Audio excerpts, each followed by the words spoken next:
अस्सलाम वालेकुम। कैसे हैं सब लोग। उम्मीद करता हूँ सब हैरियत से होंगे। ये क्लास ऑटोडेस्क 3ds मैक्स 2024 की बिगनर सीरीज़ की क्लास नंबर 6 है। क्लास नंबर 5 में हमने ट्रांसफॉर्मेशन टूल्स को देखा था कि हम सीन में मौजूद किसी भी ऑब्जेक्ट को कैसे ट्रांसफॉर्म कर सकते हैं, उसको सिलेक्ट, मूव, रोटेट या स्केल कैसे कर सकते हैं। आज की क्लास में हम स्नैपिंग टूल्स को देखेंगे कि स्नैपिंग टूल्स का क्या फंक्शन है और स्नैपिंग टूल की मदद से या उनके इस्तेमाल से हम अपने वर्क फ्लो को कैसे बेहतर बना सकते हैं और स्नैपिंग टूल की तमाम फंक्शनैलिटीज़ को देखेंगे। तो बिना टाइम वेस्ट किए चलते हैं आज की क्लास की तरफ। स्नैपिंग टूल्स ये ऊपर मेन टूल बार में, ये ट्रांसफॉर्मेशन टूल्स के बाद ये जो टूल्स हैं जिनके साथ ये मैग्नेट का साइन है, ये स्नैपिंग टूल्स हैं।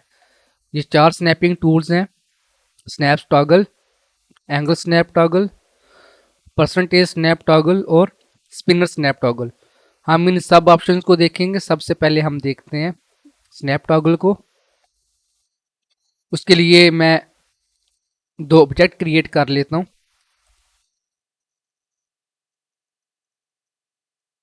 अभी जब मैं माउस के कर्सर को इसके ऊपर लेके जाके लेफ्ट क्लिक करूँगा तो ये अनेबल हो जाएगा। मैं दोबारा क्लिक करूँगा तो वो डिसेबल हो जाएगा। इसकी शॉर्टकट की भी शो हो रही है एस, ये नीचे आप देख सकते हैं इसकी शॉर्टकट की है एस। मैं एस को प्रेस करूँगा तो ये स्नैपिंग अनेबल हो जाएगी। दोबारा एस को प्रेस करूँगा तो ये डिसेबल हो जाएगी। मैं इसको अनेबल करता हूँ। जैसे ही मैंने उसको अनेबल किया आप देख सकते हैं, जैसे ही मैं अपने माउस का कर्सर ग्रिड पॉइंट के पास लेके जा रहा हूँ, किसी भी ग्रिड पॉइंट के पास, तो उसके साथ येलो कलर का साइन शो हो रहा है। मतलब ये ग्रिड पॉइंट्स पे स्नैपिंग इनेबल है।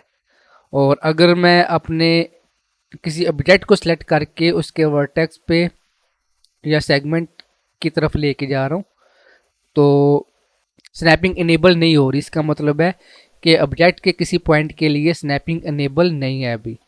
जब मैं इसके ऊपर राइट क्लिक करूँगा तो ये आप देख सकते हैं इसके बाकी ऑप्शंस भी आ जाएंगे।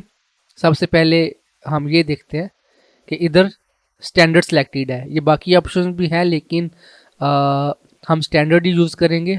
आप बाकी चेक कर सकते हैं अगर आपने चेक करने हैं तो, लेकिन हम स्टैंडर्ड ही यूज़ करेंगे और ज़्यादातर स्टैंडर्ड ही यूज़ होते हैं। इसमें स्टैंडर्ड में हमारे पास ये बाकी भी सारे ऑप्शंस हैं: पिवट, परपेंडिकुलर, वर्टेक्स, एज या फेस या बाकी ये सारे एंड पॉइंट या मिड पॉइंट्स। हम जिसे भी इनेबल करना चाहें हम इनेबल कर सकते हैं। अभी के लिए जैसे ग्रिड पॉइंट्स इनेबल है तो जस्ट ये स्नैपिंग ग्रिड पॉइंट्स पे इनेबल होगी। इधर जैसे ही मैं माउस का कर्सर लेके जाऊंगा सिर्फ ग्रिड पॉइंट्स पे ये स्नैपिंग शो कर रहा है।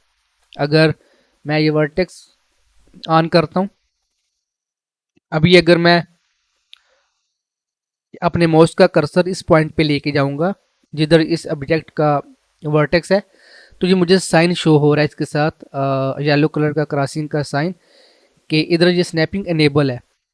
अगर मैं चाहता हूँ, स्नैपिंग हम यूज़ क्यों करते हैं, वो इसलिए यूज़ करते हैं अगर मैं चाहता हूँ कि मैंने ये जो ऑब्जेक्ट है इसको मूव करना है और ऐसे मूव करना है कि जो इसका ये पॉइंट है ये एग्जैक्टली ये इस पॉइंट के साथ मैच कर रहा हो। अगर हम स्नैपिंग को मैं डिसेबल करता हूँ, इसको वैसे मूव करेंगे मैनुअली तो ये एग्जैक्ट उस पॉइंट पे लेके जाने के लिए काफ़ी टाइम रिक्वायर्ड होगा और एग्जैक्ट उस पॉइंट पे 100% ये बहुत मुश्किल से जाएगा। इसलिए हम स्नैपिंग टूल का यूज़ करते हैं। मैं स्नैपिंग ऑन करता हूँ एस की प्रेस करके। तो अभी अगर मैं इसके पास ये माउस का कर्सर लेके जाऊँगा, मेरे पास साइन शो हो गया कि ये स्नैपिंग अनेबल है। इधर मैं क्लिक करूँगा और माउस को ड्रैग करके इस पॉइंट के पास लेके आऊँगा तो ये पॉइंट ऑटोमेटिकली स्नैप हो चुके हैं। मतलब ये जो पॉइंट है ये एग्जैक्टली दूसरे ऑब्जेक्ट का जो पॉइंट है इस जगह वर्टेक्स, ये उस पे स्नैप हो गया। तो इस तरह हम चीज़ों को मूव कर सकते हैं स्नैपिंग के थ्रू। मैं कंट्रोल Z करता हूँ। अभी हम अगर ये मिड पॉइंट को ऑन करेंगे तो ये ऑब्जेक्ट्स के अंदर ये सेगमेंट में जो मिड पॉइंट्स हैं उधर भी स्नैपिंग एनेबल हो जाएगी। और एजेस को शो करने के लिए जैसे हमने पिछली क्लासेस में देखा था, जब हम F4 प्रेस करेंगे तो ये आप चेक कर सकते हैं कि एजेस भी शो हो रहे हैं। 4 प्रेस करूँगा दोबारा F4 तो एजेस शो नहीं होंगे, अगर मैं दोबारा करूँगा प्रेस तो एजेस भी शो होंगे। तो इधर आप देख सकते हैं जैसे ही मैंने ये मिड पॉइंट को इनेबल किया है तो ये हमारे ऑब्जेक्ट्स में भी जो मिड पॉइंट्स हैं ये सेगमेंट्स के उधर स्नैपिंग एनेबल हो गई है। मैं अगर अभी चाहता हूँ कि ये जो मेरा पॉइंट है एग्जैक्टली ये इस पॉइंट पे मैं लेके जाना चाह रहा हूँ मूव करके, मैं इधर माउस का कर्सर लेके आऊँगा, क्लिक करूँगा लेफ़्ट क्लिक, और माउस के बटन को रिलीज़ किए बगैर मैं इधर ड्रैग करके लेके आऊँगा तो वो ऑटोमेटिकली स्नैप हो जाएगा उस पॉइंट पे। तो ये इधर बाकी सारे ऑप्शंस भी हैं, आप अपनी रिक्वायरमेंट के मुताबिक जिन जिन ऑप्शंस को इनेबल करना चाहें आप इनेबल कर सकते हैं। और मैं ये रिकमेंड करूँगा कि जिस ऑप्शन की आपको ज़रूरत हो आप वही इनेबल करें, और जब आप स्नैपिंग पे काम कर लें और उसको फिर दोबारा डिसेबल कर दें, क्योंकि अगर ये सारे ऑप्शन इनेबल होंगे और आपकी स्नैपिंग इनेबल है तो फिर आप जब ऑब्जेक्ट को मूव करेंगे तो ये स्नैपिंग काम करती रहेगी, जिससे आपको डिफ़िकल्टी हो सकती है काम करने में। स्नैपिंग के बाकी ऑप्शंस भी हैं जो हम थोड़ा एडवांस लेवल पे देखेंगे। जैसे ही हम ऑब्जेक्ट की एडिटिंग की तरफ जाएंगे तो फिर हम उन ऑप्शंस को एक्सप्लोर करेंगे।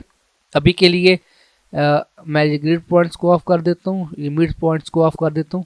मैं वर्टेक्स को इनेबल रखूँगा क्योंकि मुझे ज़्यादातर जो ज़रूरत पड़ती है मूवमेंट के लिए वो वर्टेक्स स्नैपिंग की ही पड़ती है। तो अभी के लिए मैं इसको कर देता हूँ डिसेबल, और इसको क्रॉस करके मैं इनको कर देता हूँ डिलीट। नेक्स्ट जो ऑप्शन है हमारे पास वो है angle snap toggle. Angle snapping tool के लिए मैं एक ऑब्जेक्ट क्रिएट करता हूँ जल्दी से, और अभी के लिए मैं इसको ऑफ कर देता हूँ जो स्नैप टॉगल को। इसको हम तब भी ऑन करेंगे जब हम किसी चीज़ को स्नैप कर रहे होंगे, उसके अलावा हम इसे ऑफ ही रखेंगे।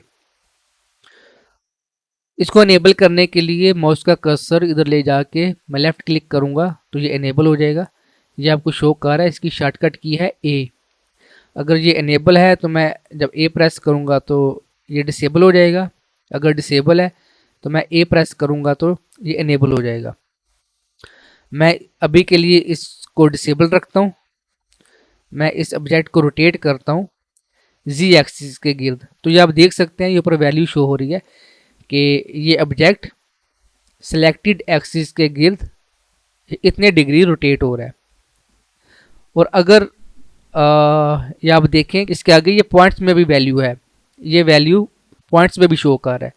और अगर हमने किसी एग्जैक्ट वैल्यू पे जानना है 40 या 45 या 30, तो एग्जैक्ट वैल्यू पे लेके जाने के लिए थोड़ा टाइम रिक्वायर्ड होगा, क्योंकि आगे ये पॉइंट्स में भी शो कर रहा है। तो किसी एग्जैक्ट वैल्यू पे ले जाने के लिए हम फिर इस्तेमाल करते हैं ये एंगल स्नैप टॉगल। मैं कंट्रोल Z दबाता हूँ अंडू के लिए और इसकी रोटेशन ख़त्म करता हूँ। अगर मैं इसे इनेबल करूँगा अभी इधर से और मैं क्लिक करके रोटेट कर रहा हूँ तो ये आप देख सकते हैं ये 5 डिग्री पे ये स्नैप हो रहा है। मैंने क्लिक किया, लेफ्ट माउस से इसको ड्रैग किया, ये 5 डिग्री रोटेट किया, फिर दोबारा ड्रैग करूँगा 10, तो मैं जैसे ड्रैग करता जाऊँगा ये 5 डिग्री के फासले पे ऑब्जेक्ट को स्नैप करता जाएगा, ऑब्जेक्ट की रोटेशन को। बाय डिफ़ॉल्ट इसकी जो वैल्यू होती है, हम जब इधर राइट क्लिक करेंगे बाय डिफ़ॉल्ट वैल्यू इधर शो कर रहा है 5 डिग्री। आप कोई भी वैल्यू इधर ऐड कर सकते हैं, आप 10 भी ऐड कर सकते हैं। अभी अगर मैं रोटेट करूँगा तो ये 10 डिग्री पे स्नैप करता जाएगा, ये इस तरह से। मैं दोबारा इसको 5 कर दूंगा। तो इस तरह से हम यूज़ करते हैं एंगल स्नैप का ऑप्शन। इसको मैं बंद करता हूँ। अभी हमारे पास जो नेक्स्ट ऑप्शन है वो है परसेंटेज स्नैप टॉगल। ये जो दो ऑप्शंस हैं इनके लिए हमारे पास शॉर्टकट की है, इसके लिए एस, इसके लिए ए। लेकिन इन दो ऑप्शंस के लिए शॉर्टकट की नहीं है। मैं इन दोनों ऑप्शन को डिसेबल करता हूँ और इसको इनेबल करता हूँ। परसेंटेज स्नैप टॉगल स्केलिंग में यूज़ होता है। जैसे ये स्नैप टॉगल जो है ये ऑब्जेक्ट को मूव करके किसी जगह पे स्नैप करने के लिए किसी पॉइंट पे, और ये एंगल स्नैप टॉगल जो है ये रोटेशन के लिए यूज़ होता है किसी स्पेसिफिक डिग्री पे रोटेट करने के लिए। और ये जो परसेंटेज स्नैप टॉगल है ये स्केलिंग के लिए यूज़ होता है। अभी के लिए मैं इसको डिसेबल रखता हूँ। और अभी अगर मैं इसकी स्केलिंग कर रहा हूँ क्लिक करके ड्रैग करके, ये आप नीचे देख सकते हैं ये इसकी जो स्केलिंग है ये पॉइंट्स में हो रही है। मतलब 45, 46, 47 जैसे मैं इंक्रीज़ या डिक्रीज़ कर रहा हूँ वो 1% कम हो रहा है। और जब ये 100% होता है इसका ये मतलब है कि ये ओरिजिनल साइज़ पे है। और जब इसको मैं क्लिक करके ड्रैग करता हूँ इसकी स्केलिंग कर रहा हूँ तो ये अभी आप ये नीचे देख सकते हैं ये 115% है। तो जब इसको हमने यूज़ करना हो तो इसको हम ऐसे यूज़ करते हैं। अगर हमने कुछ स्पेसिफिक परसेंट वैल्यू इंक्रीज़ करनी हो इसकी, जो इसकी डिफ़ॉल्ट वैल्यू होती है वो होती है 10%। अभी जब मैं क्लिक करके ड्रैग कर रहा हूँ तो ये नीचे आप देख सकते हैं ये 10% के हिसाब से इंक्रीज़ कर रहा है। 140, 150, 160, 170। और जब साइज़ कम कर रहा हूँ फिर भी ये 10% के हिसाब से साइज़ कम या ज़्यादा कर रहा है। तो इस तरह आप इसे यूज़ कर सकते हैं। अगर आप इसकी वैल्यू इधर बढ़ाना चाहें, अगर आप चाहते हैं कि मैंने ऑब्जेक्ट को 150% उसके ओरिजिनल साइज़ से करना है तो मैं इधर ये 50 करूँगा और ये इधर 100 है। अगर अभी मैं इसको क्लिक करके ये ऐसे ड्रैग करूँगा तो वो आप नीचे देख सकते हैं ये 150% इसका साइज़ हो गया ओरिजिनल साइज़ से। तो इस तरह हम इसको यूज़ कर सकते हैं परसेंटेज स्नैप टूल को। अभी मैं ये ऑब्जेक्ट को डिलीट कर देता हूँ और जो नेक्स्ट ऑप्शन है हमारे पास वो है स्पिनर स्नैप टॉगल। इसको मैं डिसेबल करता हूँ। और स्पिनर स्नैप टॉगल को समझाने के लिए सबसे पहले आपको स्पिनर का पता होना चाहिए कि स्पिनर क्या चीज़ है। अभी जैसे मैं कोई ऑब्जेक्ट बना रहा हूँ इधर, मैं अभी के लिए इसको डिसेबल करता हूँ। स्पिनर क्या चीज़ है? स्पिनर ये है कि ये कोई भी वैल्यू जो लिखी हुई है इसके सामने ये जो एरोज़ हैं, ये ऊपर की तरफ एरो है और ये नीचे की तरफ, ये जो एरोज़ हैं इनको हम कहते हैं स्पिनर। ये आप इधर भी देख सकते हैं ये जो साइन है ये एरोज़ के, ये इन एरोज़ के साइन से मिलते जुलते हैं। तो इन एरोज़ को हम कहते हैं स्पिनर। इसका यूज़ हम क्यों करते हैं? अभी जैसे ये वैल्यू है, इसको मैं बंद करता हूँ। ये जो वैल्यू है इसके सामने जो एरोज़ हैं जब मैं क्लिक करता हूँ ऊपर वाले एरो को तो ये एक वैल्यू बढ़ रही है। फिर मैं क्लिक करूँगा, जितनी दफ़ा क्लिक करूँगा उतनी दफ़ा एक एक वैल्यू उसमें ऐड होती जा रही है। इसको मैं करता हूँ 1। तो अगर हम चाहते हैं कि हमें ये ज़्यादा दफ़ा प्रेस ना करना पड़े, हम कुछ वैल्यू सेट कर देते हैं कि जब हम ये एक दफ़ा क्लिक करें तो इतनी वैल्यू इंक्रीज़ हो इसमें।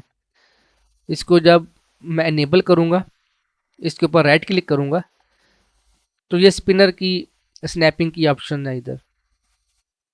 तो अभी ये स्नैपिंग ऑन है, लेकिन जब मैं क्लिक कर रहा हूँ इसके ऊपर, मैं कैंसिल करता हूँ, मैं क्लिक कर रहा हूँ तो ये फिर भी वैसे ही काम कर रहा है। ये एक एक वैल्यू इंक्रीज़ कर रहा है। क्यों?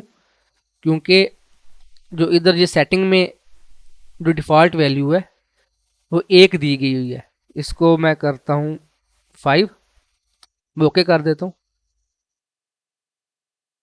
अभी जब मैं ये एरो के ऊपर क्लिक करूँगा तो ये 5 वैल्यू पुट करेगा इसके आगे।